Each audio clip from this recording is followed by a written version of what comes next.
Any feature or accessory is only as good as it is easy to access. Something that's great that's just hard to use isn't really going to be great anymore. And when we're talking about styluses, S Pens, Surface Pens, and alike, to me, this really could not be more true. When it comes to something like the Surface Duo or Surface Duo 2, we have access to the Surface Pen. And to me, this is one of the best styluses on the market. I love the feel of it in general, the way that it feels to write with the eraser on the back, the buttons, all of this stuff is great. But with the original Surface Duo, there was no way to keep the thing with you, at least not officially. We kind of had to find our own ways to do it. So I recommended that you guys buy these little 3M pin loops that you could stick to the back of your Duo, and it would just kind of hold it there for you that way. And look, that does work relatively well, but it illustrates the point that if the pin isn't with you, it doesn't matter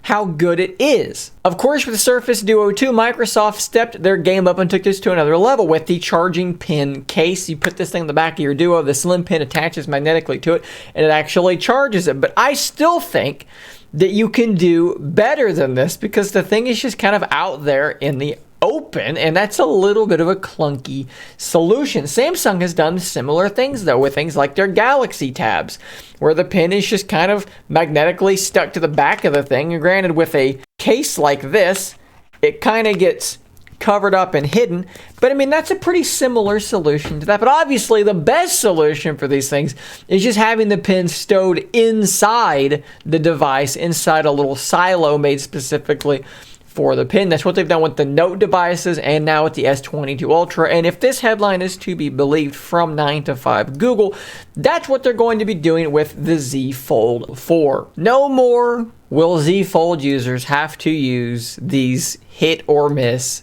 S Pen cases that find different ways to similarly attach their S Pen to the side or the back of their Galaxy Z Fold device. Instead, apparently, what is being reported here, they will be adding a silo, just like you have on the S22 Ultra or on the Note devices, to that Z Fold device. And this raises a lot of questions. First off, what becomes of the S Pen Pro? I mean, obviously, the S Pen Pro is, as they say on their website, compatible with Samsung Galaxy smartphone, tablets, and PCs that support the S Pen. So there's going to be still some market for it, but I would argue that the biggest market for the S Pen Pro was the Z Fold 3. And if the Z Fold 4 has a silo and a pin that comes with it, that thing may just kind of be a weird artifact of the past. But you also have to wonder how this will affect the internals of the Z Fold 4, because you can't just shove a pin into a device without rearranging the internals. Something has to give, and almost certainly it will be the battery. On the Z Fold 3, we have a relatively large, you wish it was bigger, 4,400 milliamp hour battery. Well, if you put the S Pen in there, does that then drop down to 4,000 milliamp hours? Do we lose 10% of our battery capacity based on that? And then when you factor in the thing that this will be running the Snapdragon 8 Gen 1, whatever the newest thing is at the moment that it comes out, how efficient is that chip? Less battery, maybe a more power hungry chip. Is the Z Fold 4 setting itself up to have worse battery life than the Z Folds that came before it? And if so, is that something that you want? Are you willing to make that trade-off? I think depending on who you are, the answer probably is going to be a resounding yes. As someone who's looked at these Note devices many times through the years but never purchased them, one of the biggest reasons for me was just that as big as the Note screens were, my handwriting is terrible. I need room to scribble because it's just really bad. And as big as the screens were, there just wasn't enough room there for me to really work well. I had a friend of mine that was a rather artistic person and could draw quite beautifully. They were an artist by that definition, and they had a Note and they would draw on it, but they would often complain that they wished that their canvas was significantly larger. And obviously, using something like a proper tablet is much easier to write on and to draw on, and that's fine.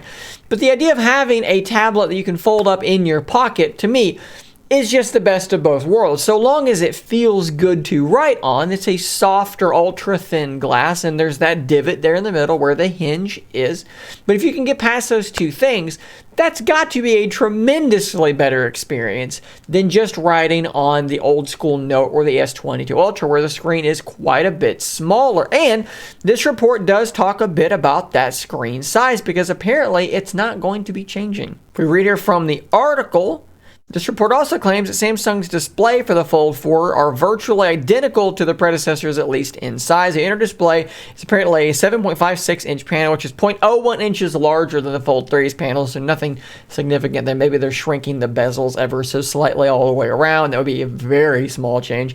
Meanwhile, the outer display is a 6.19-inch panel, down from 6.2 inches. These are minuscule differences.